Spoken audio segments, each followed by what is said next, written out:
What's going on, y'all? My name is Candice Latham, and this channel is all about helping you defy the limits, live prosperously, and think powerfully. But how do we live prosperously when the streets just open back up, the streets are calling your name, you got goals you want to reach, you want to look cute, you want to travel, you want to do all the things, you want to eat at the brunches. Like, how do you do all of the things and still prosper? All right, so that's what this video is going to be about.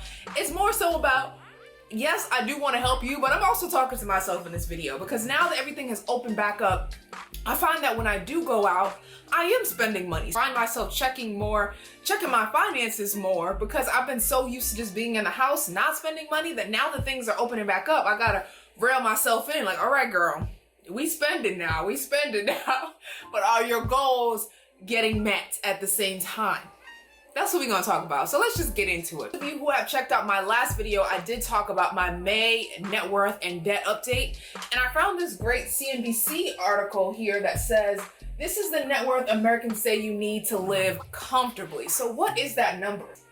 $624,000 is the net worth that Americans say they need in order to live comfortably, which has dropped down from $934,000 in 2019, I believe, because Charles Schwab did a money survey and they found that, adults are rethinking how they're spending their money, how they're saving and they're investing. And COVID-19 did play a role in that. COVID-19 played a role in Americans lowering their net worth of what they need to be comfortable, which I found very interesting. And I also think it's interesting that men have a different comfort number when it comes to finances versus women. Men feel like they need a net worth of $864,000 in order to feel financially comfortable. And women feel like they need to have a net worth of $325,000 to feel financially comfortable, which is a vast number from men versus women. For me, I think that COVID has really allowed people to just be back in the house. Of course, people are struggling financially. COVID, a lot of people lost their jobs. A lot of people passed away, had to deal with medical bills, had to help out family had to move in.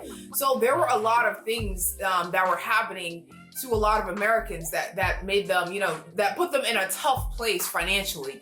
So that was one aspect of it. But then there's also the aspect of people that were still blessed to have jobs, still blessed to work. You now saw that more people were spending less money on shopping, less money on going out to eat, and being able to now save that money and invest that money and use that money to pay down debt. Especially because I know that the student loan debt has been paused for so long. So a lot of people have some extra income to use towards their money goals. But now that the streets are opening back up, like I said, I'm trying to balance, wanting to live life, have a good time, and still reach my money goals at the same time. That's always been like my life mission, because I think before, when I was younger, I did kind of struggle with, not really having as much fun and not really, buying everything that I wanted to buy because I had this debt. I had to pay off this $38,000 of student loan debt. For a long time, I was kind of, not really spending that much money on fun and not really, buying the items that I wanted to buy so that I could pay off the student loan debt. Now that my student loan debt is gone, I do have some extra funds available, and plus I was a full-time entrepreneur at the time, which has its own challenges, and you have to constantly spend money reinvesting back into your business, so you don't really have that much, funds available, especially if you're just starting your business.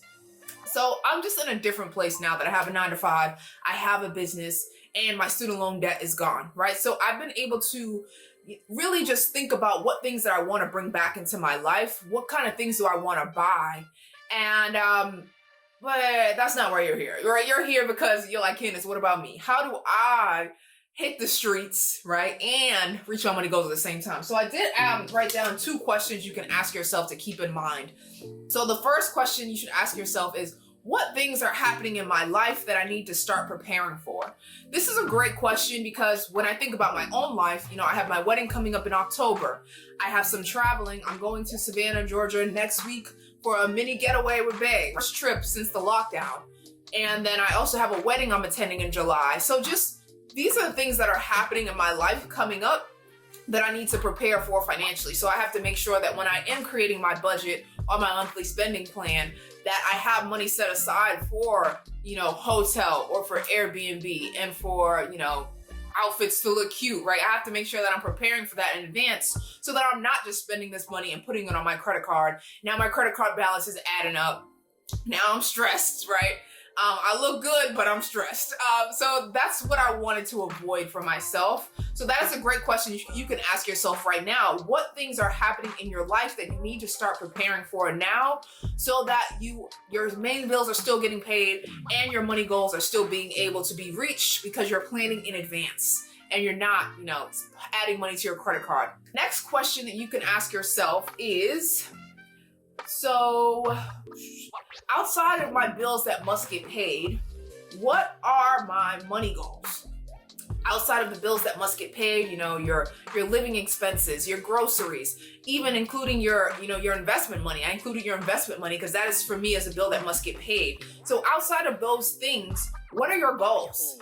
Is it paying off debt? Is it saving for a house? Is it planning a wedding? Is it, building up a new wardrobe? So whatever your goals are outside of your bills that must get paid, start planning in advance. So once you're creating your budget, when you have your cash flow is what you have left over after all of your bills are paid. So you should have a surplus amount of cash flow left over. And if you don't have cash flow left over, that means you're living beyond your means. You need to cut back on some of your bills, or you need to find ways to make extra money. Because sometimes it's just, after you've done all you can, you prayed and cried, right? After you've done all you can, after you cut back all you can in your budget, there's only so much you can do. So now you just got to find ways to make more money. For me, my goals right now, you guys know I'm still trying to pay off this business loan that I have. So I have debt from a business loan that I'm paying off. And then I also am still saving for a house, and I'm still saving for a wedding. So those are like my top main goals. And of course, I am still investing because that's going into the bills that must get paid. And I must pay myself first. I must build this wealth, okay? Because wealth ain't gonna build itself, honey.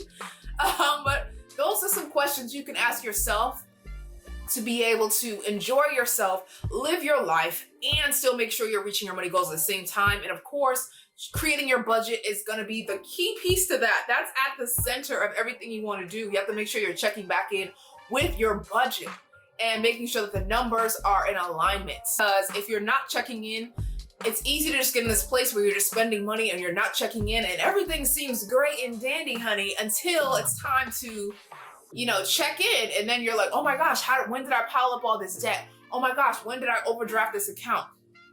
So it just, checking your budget really just keeps you in check, and it's like a tool to help you reach your goals. It's a tool to help you be able to hit the brunches, to look cute, and to start adding things to your wish list. Sometimes we want to buy all the things right now, and sometimes I struggle with this too. I'm like, I need a whole new summer wardrobe, but what, Candice, do you really? Maybe you start by checking your closet, seeing what's actually in there right now, what pieces need to go away, what pieces are like, maybe, and what pieces do you actually love and need to buy more items in your closet of these kind of pieces, and what's missing.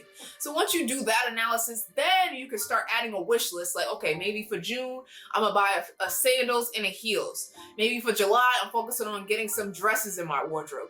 Maybe now the fall is coming, maybe I wanna buy some new jeans. So just preparing and saving up for these items on your wish list so that you're not overwhelmed and feeling like you need to spend $1,000 on clothes in 1 month, and now you're behind on your other money goals that you have to reach. So it's just really about having patience and then sitting down and taking the time to really check your finances and asking yourself these 2 questions that we went over that I hope that you remember. Okay? The 2 questions were, what things are happening in my life that I need to start preparing for?